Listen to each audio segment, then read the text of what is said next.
Bom dia, muito bom dia. Está no ar o Jornal do Boris.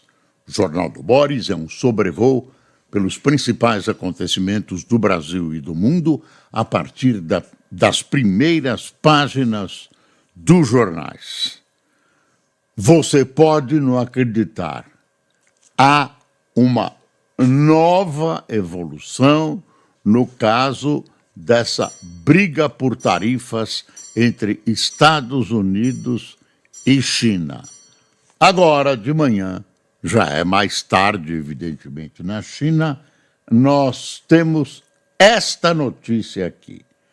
Em nova reação, China eleva a tarifa sobre produtos dos Estados Unidos para 125%. Quer dizer, os Estados Unidos aplicaram, a China repicou de novo. Já perdi a conta de quantas vezes teve aplicação e replicação. Mas cresce essa guerra e torna absolutamente inviável o enorme comércio entre a China e Estados Unidos.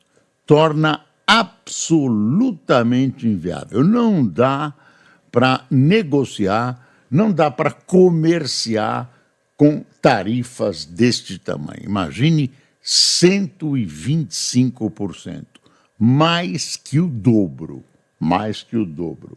Um produto que custa $100, vendido por 225. Não dá. Está fora, fica fora do alcance da grande massa consumidora, inclusive nos Estados Unidos. Então, isso vai acabar de alguma maneira numa negociação entre os dois países. Olha aqui mais notícias da Veja. Guerra comercial de Trump desencadeia reações e gera prejuízos, inclusive nos Estados Unidos. É a reportagem de capa da Veja que já está nas bancas. Olha a capa. A marcha... Não ouvi. Não estamos mostrando a Veja. A capa da Veja é o Trump, com uma roupa estranhíssima, e o título é A Marcha da Insensatez. A Marcha da Insensatez. Deixa eu ver os itens que o noticiário da Veja acumulou. Com os subsídios, tarifa do Brasil sobre Estados Unidos é de 3%, não 11%. José Casado, que é o grande jornalista da Veja. Trump aposta no estado hiperativo para reanimar espírito animal. Vilma Grzinski, secretário do Tesouro, é uma força moderadora para conter Trump. Radar econômico, invasão chinesa, como o setor de telefonia avalia o tarifaço. Então, são as principais manchetes sobre esse caso, né? Sobre esse ataque de loucura do presidente americano Donald Trump, que está botando o mundo de cabeça para baixo. A China eleva a taxação sobre Estados Unidos para 125% e Xi diz não haver vencedor na guerra tarifária. Essa frase é uma frase que conduz ou pode conduzir a um acordo, porque o problema agora é político e cada um tem que dar uma satisfação ao mundo e principalmente às suas populações que sai vitorioso dessa briga, dessa guerra. Então, a frase do Xi é uma frase de bandeira branca, de pacificação. E Xi diz não haver vencedor em guerra tarifária. E também é uma verdade, porque chegou num limite que não dá mais para subir, ninguém quer descer, ninguém quer dar o braço a torcer, e vai ter que ter um acordo, alguma coisa que deve acontecer, inclusive rapidamente. Olha, essa noite nós tivemos um problema na capital do Chile, Santiago, né? Jogavam Colo-Colo e Fortaleza de São Paulo, de Fortaleza, do Rio Grande, do Ceará, no meio, numa parte do segundo tempo, estourou um conflito na torcida. O conflito não se dirigia à pequena torcida do Fortaleza, que estava lá devidamente guardada e separada, mas um conflito interno da torcida considerada violenta do clube chileno Colo-Colo. O conflito se estendeu para cercanias do estádio, a polícia reagiu e 2 jovens, 2 menores de idade, foram mortos.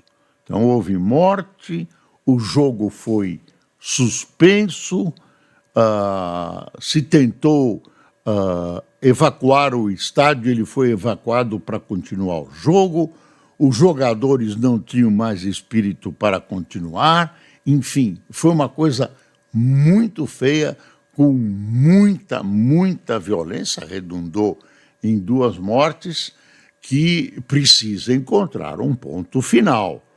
Não dá para você pegar um esporte e transformar num espetáculo medieval, com mortes, assassinatos e tudo isso.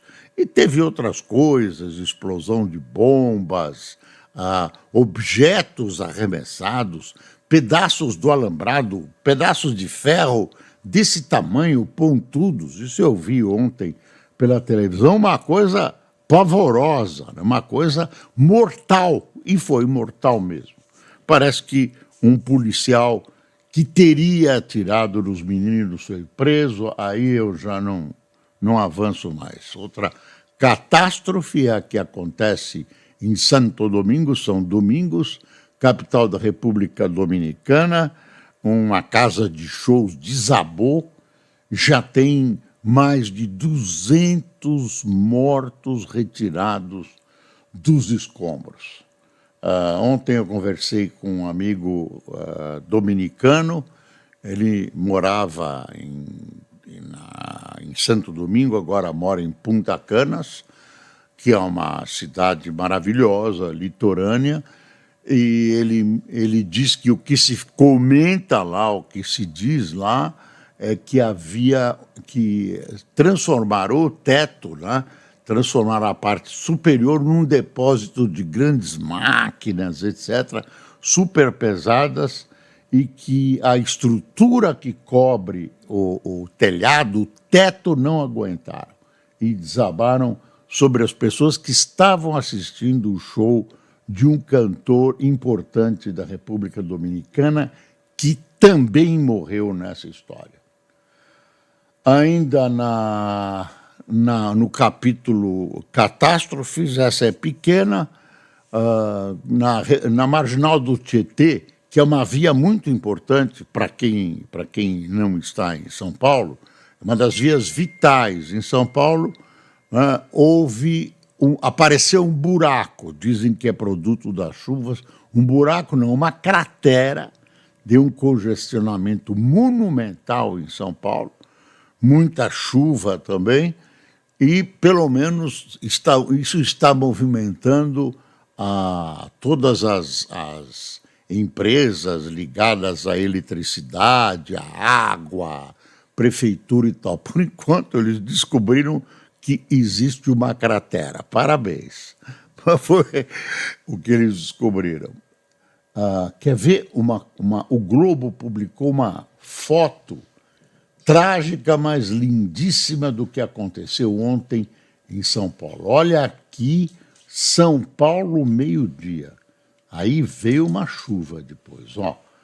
O breu que cobriu São Paulo na tarde de ontem antecedeu temporal de granizo que causou alagamentos e queda de árvores e deixou 100 mil endereços da capital sem energia elétrica. Região do ABC também foi castigada. Essa é a fotografia de São Paulo ontem ao meio-dia. Olha que horror. E é uma fotografia artisticamente muito bonita e que consegue transmitir a quem vê todo o pânico que essa situação criou. Né? É uma noite-dia terrível. Olha aí, para os curiosos, aparecem as três principais antenas das TVs. Aqui é a Avenida Paulista. Como é que eu estou identificando? Olha, uma antena, outra. Uma é da TV Cultura, eu acho que é essa. Essa aqui é da Globo e da Gazeta. E essa aqui é da Rede TV. São as antenas que estão no espigão da Paulista. Continua a Avenida Doutor Arnaldo, enfim, vai até o Sumaré. Então, essa é uma panorâmica do desastre de ontem. Bom, vamos ver aqui. Olha, uma notícia boa no Rio de Janeiro. Governo e metrô assinam contrato para tirar estação Gávea do papel. Parada há 10 anos, obra da nova estação será retomada após acordo entre concessionária e Estado. Conclusão está prevista para 2028. Teve um outro acidente gravíssimo, um helicóptero de turismo, de passeio que tem em Nova York, dá um rápido passeio, dá uma vista panorâmica da cidade, caiu no rio Hudson, que é um rio que banha Nova York, e uma família espanhola, ele era um executivo da Siemens, essa família espanhola morreu, inclusive com crianças e tudo. Tem nos jornais uma foto da família pousando antes de levantar voo com as crianças e tudo com um helicóptero atrás. Um horror. Vamos para as manchetes. Os jornais estão um pouco atrasados porque basicamente não tem essa história que saiu agora do repique da nova tarifa aplicada pela China nessa luta estúpida patrocinada pelo presidente Trump. Eu acho que o Trump pirou, viu? Dá essa impressão. Porque você não sabe a motivação, você não sabe o objetivo, você não sabe onde isso chegou. Falando de não se saber a motivação, eu vi bastidores da história desse juiz que adotou um nome de Lorde inglês a vida toda, né? Acho que você está sabendo. Juiz, prestou concurso para juiz, tudo com nome falso, se formou e exerceu a magistratura, acho que durante 40 anos, está aposentado. Por que ele usou nome falso? Essa é a pergunta que a polícia e a justiça fazem. Ninguém sabe. Era para ganhar dinheiro? Aparentemente não. Ninguém sabe, ele mudou de nome. Pôs um nome, mudou de nome, falsificou um nome, criou um personagem. Bom, vamos ver aqui as manchetes principais. Do Globo, tarifaço já afeta empresas, bolsas caem e Trump vê custo de transição. No meio disso tudo, ele publicou um decreto liberando um pouco mais de água para os chuveiros americanos. Eu nem sabia, olha, minha ignorância, eu nem sabia que os chuveiros eram regulados, o fluxo é regulado. Aí ele liberou um pouco mais, ele disse que é para poder banhar com mais eficiência meus lindos cabelos. É verdade, não é piada, não, é verdade. No meio de tudo isso, ele ainda se preocupa com o fluxo de água dos chuveiros americanos. Olha aí, peso de tarifas assombra bolsas, taxa da China chegará a 145%. Está aí o Estadão.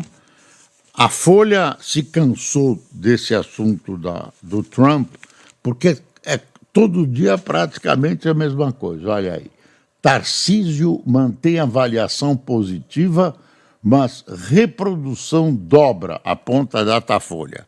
Quer dizer, a avaliação sobre o governo dele. Ele está em dúvida, não sabe se eventualmente o Bolsonaro não for candidato, ele será, ou se ele será candidato à reeleição em São Paulo, onde ele tem, segundo pesquisa do Datafolha, praticamente todas as chances de se reeleger hoje, lembrando que a eleição é em 2026. Outra coisa importante é que o pessoal do Bolsonaro conseguiu o número de assinaturas suficientes para solicitar urgência no projeto de anistia. Então, isso não significa que o projeto de anistia vai andar. Tem muita coisa a ser vencida ainda. Tem que ter aprovação, e aí é o grande empecilho, do presidente da Câmara. A urgência, se o projeto andar, a urgência manda ele diretamente para o plenário, evita as comissões, torna mais rápida a tramitação do processo, se ele andar. Por enquanto, o presidente da Câmara está travando esse projeto de anistia. Bastidor, olha, eu já tinha contado para você isso, mas é interessante porque agora as coisas estão tomando um rumo oficial. Quando o presidente da Câmara era candidato a presidente da Câmara, ele estava em campanha, ele foi daqui para lá, de lá para cá, ele estava procurando, ampliar o número de votos e foi eleito com um número enorme de votos. E aí, coisa de político, né? Ele prometeu para o pessoal do Bolsonaro, me dizem que inclusive para o próprio Bolsonaro, que colocaria em pauta, colocaria em votação o projeto de anistia que incluiria Bolsonaro.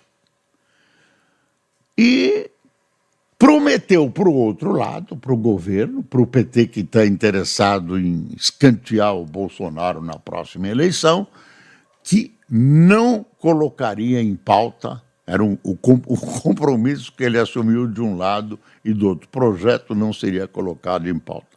Agora ele está em palpos de aranha. Como é que vai fazer? Então está todo mundo cobrando dele. Tem gente que acha que o Centrão pode infernizar a vida dele. O PL é o partido com o maior número de deputados, enfim.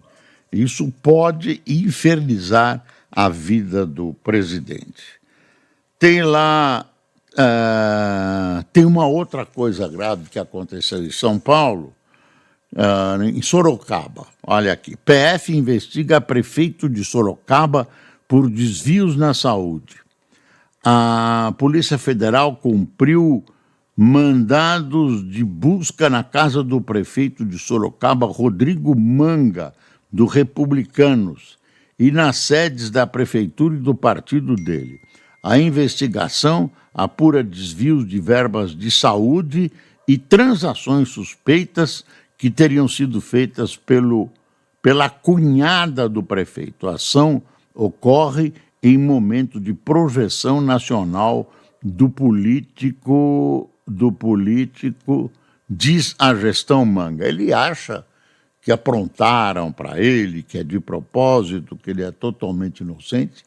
Ele está com a imagem em crescimento, isso é verdade. Ele passou a ser contado como alguém que, lá no segundo nível, pode ser candidato a governador de São Paulo. Então, dizem que a administração dele é boa em Sorocaba. Eu não sei, Sorocaba é perto de São Paulo. É bem pertinho de São Paulo. Tem muita gente que mora aqui em Santana de Parnaíba, da onde estamos transmitindo, que também é uma cidade da Grande São Paulo, e trabalha em Sorocaba. Tem ônibus que vão e voltam. É unido pela rodovia Castelo Branco, que é uma rodovia larga, bem asfaltada, privatizada, excelente, excelente. Última turnê, assinado pelo Renato Terra. Última turnê de Gilberto Gil é de outra natureza. É preciso criar uma nova palavra para definir a turnê de Gilberto Gil. O que acontece no palco não é apenas um show. É como se a música fosse vestida pelo cinema. E dessa fusão brotasse uma terceira forma de arte. A obra de Gil é sobre liberdade, comportamento, consciência racial, amor e espiritualidade. Tá? Gilberto Gil fazendo essa turnê. Vamos ver os editoriais. Tem o valor aqui ainda que eu não mostrei. Escalada da guerra comercial entre Estados Unidos e China volta a derrubar mercados globais. Não tem mais manchete para colocar, é tudo igual. Indústria nacional teme efeito colateral do tarifaço.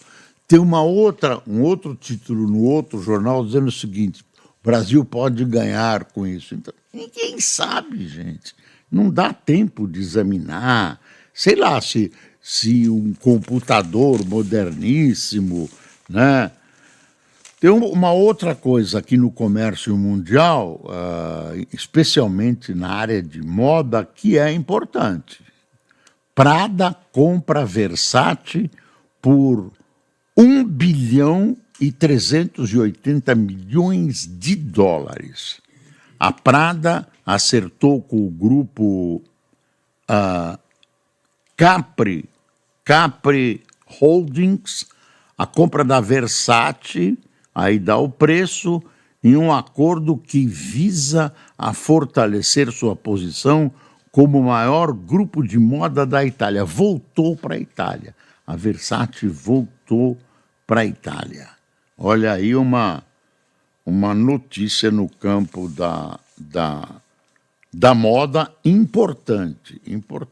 Envolve personagens, empresas históricas do mundo da moda no planeta.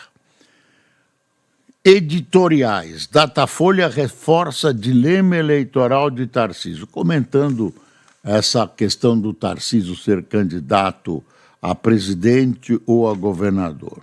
Pesquisa mostra boa aprovação ao trabalho do governador de São Paulo, que conseguiria um segundo mandato com folga, se a disputa ocorresse hoje, e no cenário nacional, apesar da baixa rejeição, ele perderia para Lula.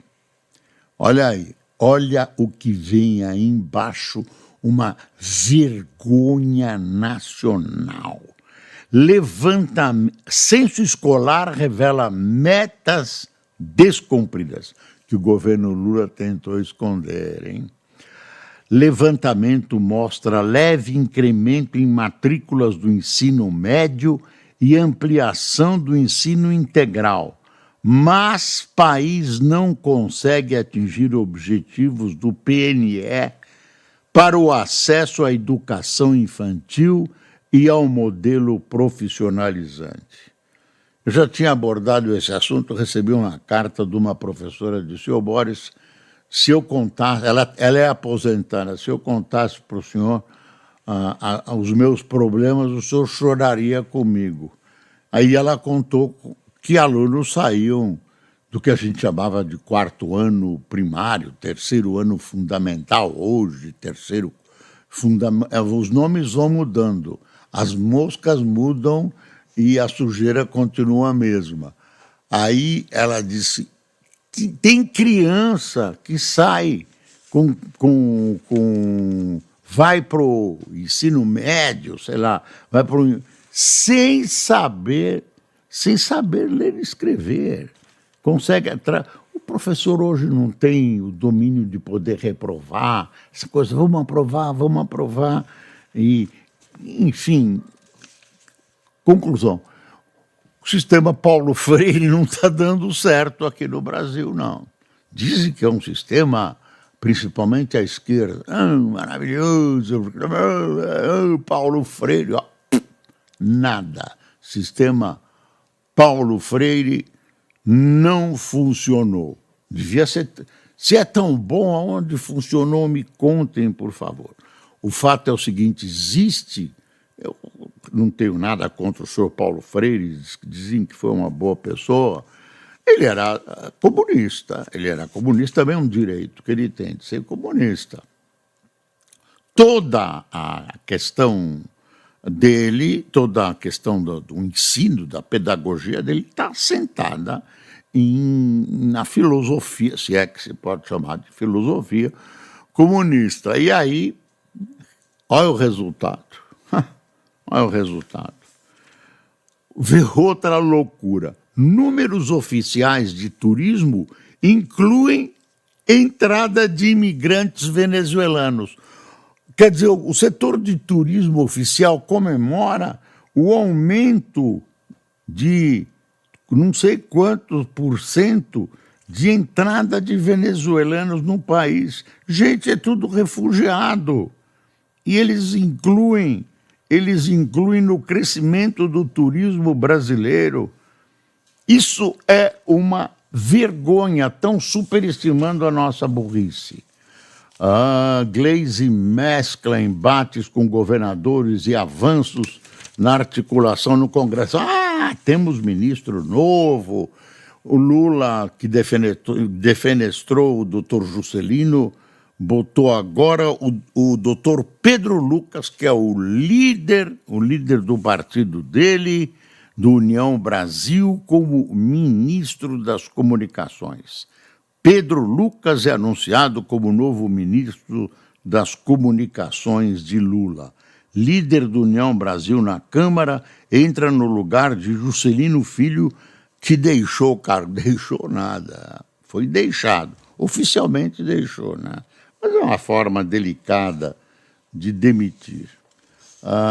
Recuo de Trump é alívio, mas crise segue azeda. Sob pressão, o presidente dos Estados Unidos foi forçado a mudar de rumo, escreve o Marcos Augusto Gonçalves. Trabalhei com ele muitos anos, é um bom colega e um jornalista de primeiro nível. PSOL vê situação de Glauber Braga delicada após brigas e isolamento. Ele está numa aparente greve de fome, dormindo num plenário, e ele foi cassado pelo Comitê de Ética, mas o Brazão, por exemplo, que é condenado, está lá acusado de matar, acusado de tudo quanto é crime, ele ainda não foi cassado. Então, isso deixa a Câmara numa situação delicada. Mota fala em pautar cassação de Chiquinho Brazão como equilíbrio após caso deputado só. Doutor Mota é elegante, passa brilhantina no cabelo, mas eu estou achando que com toda essa elegância, de vez em quando, prometer para os dois lados, enfim. China já cortou mais da metade dos fornecedores de carne bovina dos Estados Unidos. Enfim, tem greve na Argentina, parou a Argentina. Silveira fala em ampliar isenção da conta de luz e Haddad nega que a Fazenda estude a proposta. É assim que funciona esse governo, tudo coordenado. Sempre que um afirma, o outro nega. É perfeito, isso funciona maravilhosamente. Bom, quem tomou cafezinho conosco nesta sexta-feira? Simone Cruz, não sei, desculpe, Simone ou Simoni, Iago Jacone,